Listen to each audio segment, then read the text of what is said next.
Ang talentong ito na nga ang nagatid kay Alma sa showbiz. Ang industriya kung saan na siya nagdalaga, namulat at natutong umibig. Taong 1976 nang maipareha si Alma sa aktor na si Rudy Fernandez sa pelikulang Bitayin si Baby Ama. Mula rito, na-develop na raw sila sa isa't isa. Sumusunod sa set ko yan. Lihim, dumadaan sa mga pader.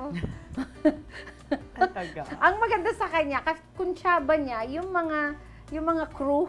So, nandun yung kilig, nandun yung talagang lahat ginagawa niya. So, paano hindi ka mai-in love?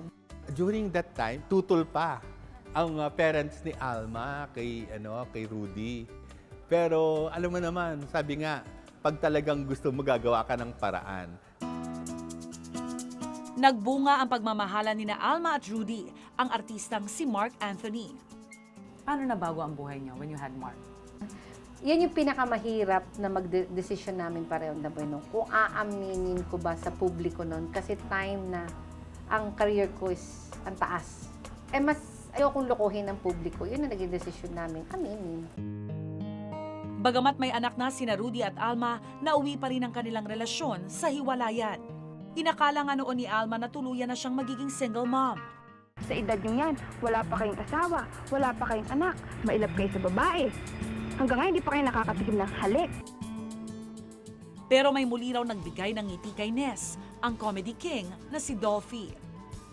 Sa pelikulang Good Morning Professor noong 1982, unang nag-cruise ang landas ng dalawa. So you are Susi. Sus Maria Jose. Anong quality yung nakapagpahulog sa inyo kay Mang Dolphy? Sobrang bait. At saka, malalaman mo yun kasi pag may tibok Kung alam mo na pag-ibig, alam mo may nararamdaman ka. Ganun.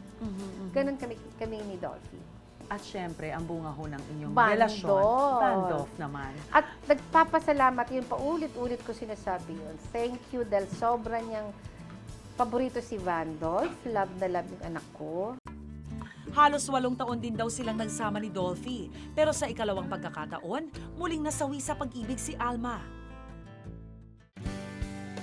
Sa mga nakarelasyon ni Alma, sa aktor na si Joey Marquez siya napasabi ng I do. Nagkaroon sina Alma at Joey ng 4 na anak. Pero taong 2004, nauwi rin sa annulment ang relasyon ni na Alma at Joey. Chick boy masyado yun. Pero mabait. Yes. Kami ngayon na mag-best friend na ba? Honestly, hindi naman namin agad naintindihan yun, di ba? Pero they see to it na pinapaalala nila sa amin na kahit ganun, mahal nila kami.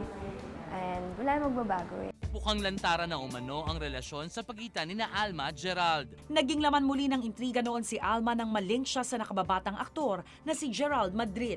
Napuna yung agwat ng edad. Oo. Paano nyo hinandle yon? Wala lang. Kasi basta bay, sabi ko naman sa'yo, basta pag may love, All diba? out. All out. Love Pero talagang ako yung umano. Dahil alam mong, hindi kasi mag-work Kailangan tanggapin katotohanan. Ginulat naman ni Alma ang publiko sa balitang pagpapakasal niya kay Marawi City Mayor Sultan Fahad Salik noong 2009. Nagkaroon muli si Alma ng anak at kasalukuyang 4 na taon na ang baby girl niyang si Alpha. Pero pag-amin sa akin ni Alma, hiwalay na rin daw sila ng asawa. Kung titignan mo, hiwalay na kami talaga. Dahil bihira kami magkita. Siguro yung work din niya, busy siya. Siguro dahil busy rin ako. Ganun na lang yung iniisip ko. Kasi pag siseryosohin ko, di ako na naman ang iiyak, di ba? Pero kahit daw hindi natutuloy lagi sa mala fairy tale ending ang love story ni Alma, di raw niya ito itinuturing na pagkakamali. Ang lagi ko lang sinasabi, dapat ang love laging nandyan. Sa akin, okay lang. Ngayon, happy-happy ka nga sa edad ko nito.